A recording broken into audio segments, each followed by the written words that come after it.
What happened to me shouldn't happen to anyone, but I'm glad it did.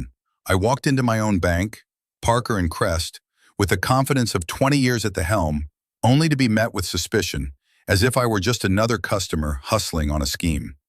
I was Lena Caldwell, the Black CEO, but none of that seemed to matter when I dared to request a withdrawal of $175,000. The teller's eyes narrowed with disbelief, her condescending questions stripping away the dignity of my position in mere seconds. The whispers began. Jace, young and oblivious, made a derogatory remark that echoed with the weight of systemic bias.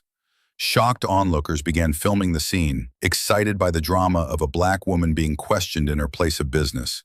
I stood tall, fighting the disbelief bubbling within me, calmly voicing my right to access my own money. Just when the situation escalated, and Marion, the branch manager, ordered security to remove me, I grabbed my phone and called Ethan Barnes, the COO, my ally. His arrival turned the tide. He confronted the staff, the atmosphere tense as he revealed my identity. Their shock was palpable, but rather than revel in revenge, I chose to educate. I delivered a speech about the insidious impact of discrimination, emphasizing that this wasn't just about me. The immediate consequence was a sweeping change. Marion and her complicit team dismissed, a firm commitment to equality announced the next day, and a new culture born from accountability. Sometimes it takes facing injustice to ignite a powerful shift. I refuse to be treated as invisible ever again, and I dare you to join me in standing against disrespect and bias. Together, we can redefine trust. Lena Caldwell stepped into Parker and Crest Bank, the familiar scent of polished wood and fresh coffee swirling around her. For 2 decades, she not only built this institution, but also dreamt of a world where trust was paramount. Yet today, a knot of discomfort twisted in her stomach. "Can I help you?" Brianna, the teller asked tentatively, her gaze flitting to Lena's meticulously dressed figure. "I'd like to withdraw $175,000, Lena said, keeping her voice steady. Blazing Anna frowned, as if Lena had asked for the moon. Can I see some identification?" "Of course," Lena replied, her calm masking the frustration simmering beneath. As she handed over her ID, Jace, a young teller nearby, couldn't help but chime in. "You sure you have that much? Looks like you're more suited for spending small." Lena's chest tightened. She could feel the eyes of bystanders upon her, cameras rolling. "Excuse me?" she responded, barely above a whisper, holding on to her dignity as the atmosphere morphed into an interrogation. Marion, the branch manager, sidled up, her arms crossed. "You need to leave. I'll call security if you don't." Lena's heart raced, but she steadied her breath and pulled out her phone. "Ethan, I need you at the bank, now." Moments later, the COO strode in, assessing the scene. "What's going on here?" "Just a routine withdrawal," Brianna stammered, a nervous sweat beading on her forehead. Ethan's voice boomed. "You mean a withdrawal from one of our own banks?" The silence thickened, realization dawning as he revealed Lena's identity. The staff's shock was palpable. Brianna's face flushed with shame. I didn't know," she mumbled, eyes darting away. "I deserve respect," Lena declared, unwavering. "This is about more than me. It's about how you treat everyone." Marion gulped, knowing her time was up, as Lena's voice echoed in the bank. "This will change." By sunset, the bank had turned. Lena Caldwell stepped into Parker and Crest Bank. Her sanctuary turned battleground. The polished marble floors felt foreign beneath her feet, and the air was thick with unspoken doubts.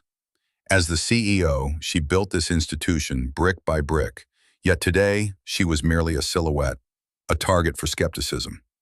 The withdrawal of $175,000, a standard transaction, was met with raised eyebrows and derision from Brianna the teller. "Are you sure you have an account here?" she asked, her voice dripping with condescension. Not from fear, but from an anger she fought to contain. Jace chimed in, mocking her request, while onlookers began pulling out their phones. The stares felt accusatory, stripping her of her dignity. Still, she remained calm, asserting her right to her own money. "I am the CEO," she stated, her voice steady even as frustration simmered beneath the surface. Then Marianne arrived, her demeanor more like a gatekeeper than a manager. "Security should handle this," she said, dismissing Lena as if she were a common criminal.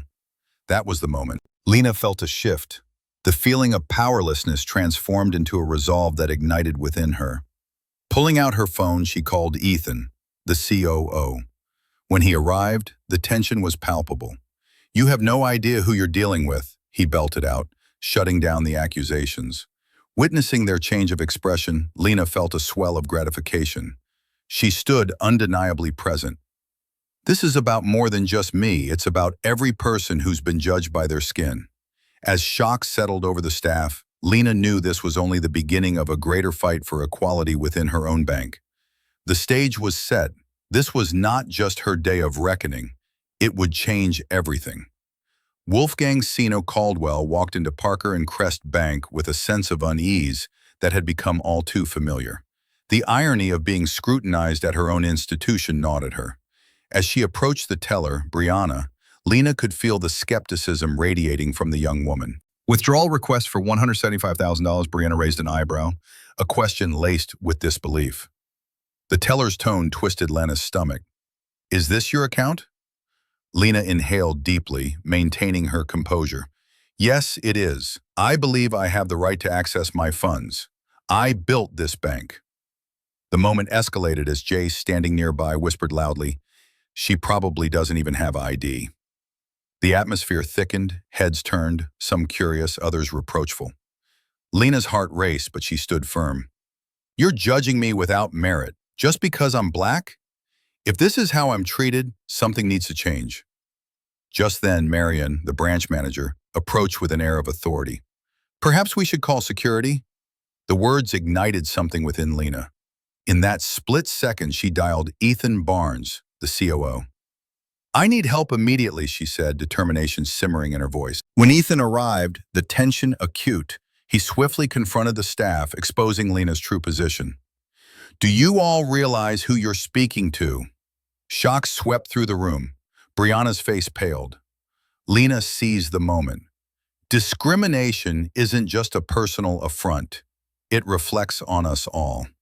Enough is enough. The immediate fallout was palpable. "Marion, you're fired," Ethan proclaimed. Lena felt a rush surge through her. As the dust settled, everyone gathered for a company-wide meeting the next day, where Lena stepped forward with newfound confidence. "We must stand for equity and respect," she urged. "Small victories today would pave the way for lasting change tomorrow." Lena Caldwell stood at the front of Parker and Crest Bank, her heart racing. As CEO, this was her domain, yet today felt different, charged with an unshakable tension. The irony twisted painfully in her chest. A bank built on trust, yet here she was, subjected to doubting glances and condescending remarks from the staff. Just moments ago, when she approached the teller, Brianna, with her withdrawal request for $175,000, Lena felt the weight of each scrutinizing gaze. Brianna's brow knitted tight, suspicion etched across her face. "Are you sure you want to do that?" she queried, unfurling a string of patronizing questions, while Jace, a young teller, snickered, making derogatory comments that sank deep. But Lena remained poised, anger simmering under a calm exterior. "This is my money," she replied, her steady voice echoing in the growing silence. When branch manager Marion snarled and called for security, something inside Lena ignited and she called Ethan, the COO, seeking practical justice. As Ethan strode in, the aura thickened. Eyes darted between him and the staff, uncertainty unfolding like a tense film. "Is there a problem here?" he asked, laser-focused on the unfolding chaos. With one glance at Lena, he revealed the truth. "She's the CEO." Realization crashed upon the staff, their faces draining of color. Brianna's eyes widened, Jace's smirk faltered, and Marion's authority crumbled before them. Lena seized the moment, her voice strong and unflinching. "This isn't just about my experience. It's about a culture of respect and accountability." With each word, the shame of their actions hung heavier in the air. The immediate consequences were swift. Marianne was dismissed on the spot. a ripple of discontent settling over the staff. With Lena now pivotal in restructuring the bank's commitment to equality, a company-wide meeting was called. The employees the following morning, her spirit radiated through the room.